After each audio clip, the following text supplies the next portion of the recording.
ನಮಸ್ಕಾರ ಸ್ನೇಹಿತರೆ, ನಮ್ಮ ಯೂನಿಕ್ ಮೋಟಿವ್ ಕನ್ನಡ ಚಾನೆಲ್ಗೆ ಮತ್ತೊಮ್ಮೆ ನಿಮಗೆ ಸ್ವಾಗತ. ಇಂದು ನಾವು ನಮ್ಮ ಸಂಸ್ಕೃತಿಯ ಅತಿ ಮಹತ್ವದ ಹಬ್ಬವಾದ ದಸರಾ ಹಾಗೂ ನವರಾತ್ರಿಯ ಬಗ್ಗೆ ಸಂಪೂರ್ಣವಾಗಿ ತಿಳಿದುಕೊಳ್ಳೋಣ. ದಸರಾ ಅಂದರೆ ಕೇವಲ ಹಬ್ಬವಲ್ಲ, ಇದು ಧರ್ಮದ ಜಯ, ಅಸುರನ ಮೇಲೆ ಸತ್ಯದ ವಿಜಯ, ಶಕ್ತಿ ಪೂಜೆ ಮತ್ತು ಸ್ತ್ರೀ ಶಕ್ತಿಯ ಆರಾಧನೆಗಳನ್ನು ಒಟ್ಟುಗೂಡಿಸಿಕೊಂಡಿರುವ ಮಹೋತ್ಸವ.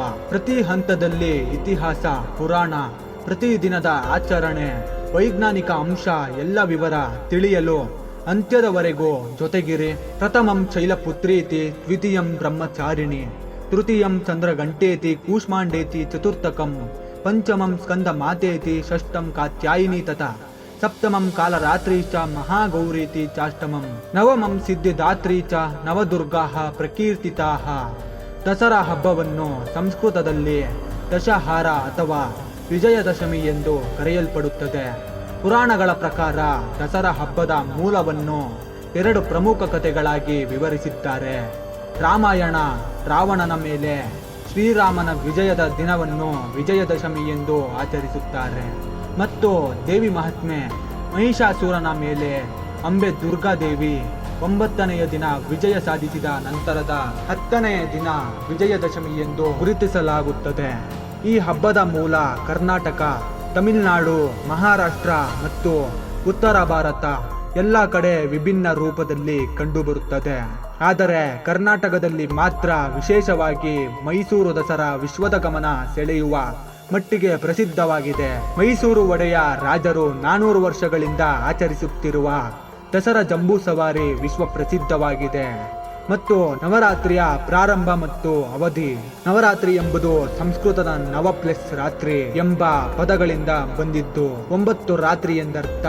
ಪ್ರತಿ ವರ್ಷ ಶರದ್ ಋತುವಿನಲ್ಲಿ ಆಶ್ವೀಜ ಶುದ್ಧ ಪದ್ಮೆಯಲ್ಲಿ ಚಂದ್ರಮಾನ ಕ್ಯಾಲೆಂಡರ್ ಪ್ರಕಾರ ಮಹಾಲಯ ಅಮಾವಾಸ್ಯೆಯ ನಂತರ ಪ್ರತಿ ಪದೆಯಿಂದ ನವರಾತ್ರಿ ಪ್ರಾರಂಭವಾಗಿ 10ನೇ ದಿನ ವಿಜಯದಶಮಿಯೊಂದಿಗೆ ಸಂಪೂರ್ಣಗೊಳ್ಳುತ್ತದೆ.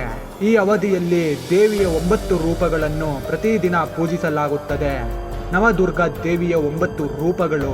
ಈ 9 ದಿನಗಳಲ್ಲಿ ಪ್ರತಿದಿನ ಆರಾಧಿಸಲ್ಪಡುವ ದೇವಿಯ ಹೆಸರು, ವೇಷಭೂಷಣೆ, ಮಹತ್ವ, ಪುರಾಣ ಕಥೆ, ಆ ದಿನದ ವ್ರತ ಮತ್ತು ಫಲ ಎಲ್ಲ ವಿವರ ಇಲ್ಲಿ ಒಳಗೊಂಡಿದೆ. ಪ್ರತಿ ದೇವಿಯ ಹೆಸರು: ಶೈಲಪುತ್ರಿ ಸ್ಥೈರ್ಯ ಮತ್ತು ದೃಢತೆಗೆ ಸಂಕೇತ, ಬ್ರಹ್ಮಚಾರಿಣಿ ತಪಸ್ಸಿನ ಶಕ್ತಿ, ಧೈರ್ಯ, ಸ್ವಾಧೀನ, ಚಂದ್ರಘಂಟ ಶಾಂತಿ ಮತ್ತು ಫಲದ ಸಮತೋಲನ, ಗಂಟೆಯ ಶಬ್ದದಿಂದ ಅಸುರನ ನಾಶ, ಕೂಷ್ಮಾಂಡ ಬ್ರಹ್ಮಾಂಡ ಸೃಷ್ಟಿಕರ್ತಿಯ ಶಕ್ತಿ, ಆರೋಗ್ಯ ಮತ್ತು ಬೆಳಕು ನೀಡುವ ದೇವಿ, ಸ್ಕಂದಮಾತೆ ಮಕ್ಕಳ ರಕ್ಷಣೆ, ಕುಟುಂಬ ಸಮೃದ್ಧಿ, ಕಾತ್ಯಾಯಿನಿ ರಾಕ್ಷಸನಾಶಕ ಶಕ್ತಿ, ಸ್ತ್ರೀಯರಲ್ಲಿ ಧೈರ್ಯ, ಕಾಲರಾತ್ರಿ ಭಯನಾಶಿನಿ ಕತ್ತಲೆಯಲ್ಲಿಯೂ ರಕ್ಷಣೆ, ಮಹಾಗೌರಿ ಶುದ್ಧತೆ, ಶಾಂತಿ, ದಯೆ, ಸಿದ್ಧಿದಾತ್ರಿ ಅಷ್ಟಸಿದ್ಧಿಗಳನ್ನು ನೀಡುವ ಶಕ್ತಿ.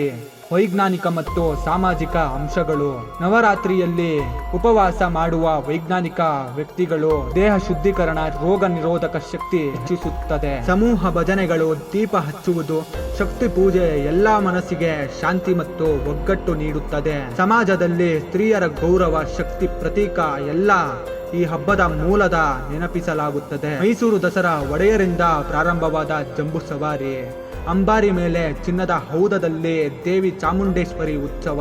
ಸಾಂಪ್ರದಾಯಿಕ ನೃತ್ಯ, ಸಂಗೀತ, ಯುದ್ಧ ಕಲೆ ಪ್ರದರ್ಶನ. ಇಂದಿನ ಆಧುನಿಕ ದಸರಾ ವಿದ್ಯುತ್ ಅಲಂಕಾರ, ಸಾಂಸ್ಕೃತಿಕ ಕಾರ್ಯಕ್ರಮಗಳು, ಜಗತ್ತಿನ ಪ್ರವಾಸಿಗರ ಆಕರ್ಷಣೆ. ಭಾರತದಲ್ಲಿ ಯಾವ ಯಾವ ಭಾಗದಲ್ಲಿ ನವರಾತ್ರಿ ಆಚರಣೆ: ಗುಜರಾತ್ ಗರ್ಭಾ ಮತ್ತು ದಾಂಡಿಯಾ, ಪಶ್ಚಿಮ ಬಂಗಾಳದ ದುರ್ಗಾ ಪೂಜೆ, ಹಿಮಾಚಲದ ಕುಲು ದಸರಾ, ತಮಿಳುನಾಡಿನಲ್ಲಿ ಕೊಂಬೆ ಹಬ್ಬ, ಗೊಲುವು ಎಂದು ಕರೆಯುತ್ತಾರೆ, ಮತ್ತು ಮಹಾರಾಷ್ಟ್ರದ ಘಟಸ್ಥಾಪನೆ.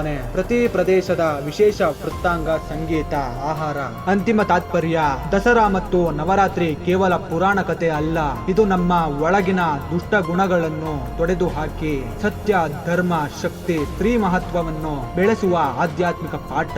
ಪ್ರತಿ ವರ್ಷ ಈ ಹಬ್ಬವನ್ನು ಆಚರಿಸುವುದು ನಮಗೆ ಹೊಸ ಉತ್ಸಾಹ, ಆರೋಗ್ಯ ಮತ್ತು ಮಾನಸಿಕ ಶಾಂತಿ ನೀಡುತ್ತದೆ ಎಂದು. ನಮ್ಮ ಸಂಸ್ಕೃತಿ, ನಮ್ಮ ಶಕ್ತಿ, ನಮ್ಮ ನಂಬಿಕೆ ಎಲ್ಲ ಒಂದಾಗಿ ಸೇರಿಕೊಂಡಿರುವ ಈ ಹಬ್ಬವು ಪ್ರತಿಯೊಬ್ಬರ ಜೀವನದಲ್ಲಿ ಶಾಂತಿ ಮತ್ತು ಸಮೃದ್ಧಿಯನ್ನು ತರಲಿ. ಈ ವಿವರಣೆ ನಿಮಗೆ ಇಷ್ಟವಾಯಿತೆಂದು ಭಾವಿಸುತ್ತೇನೆ.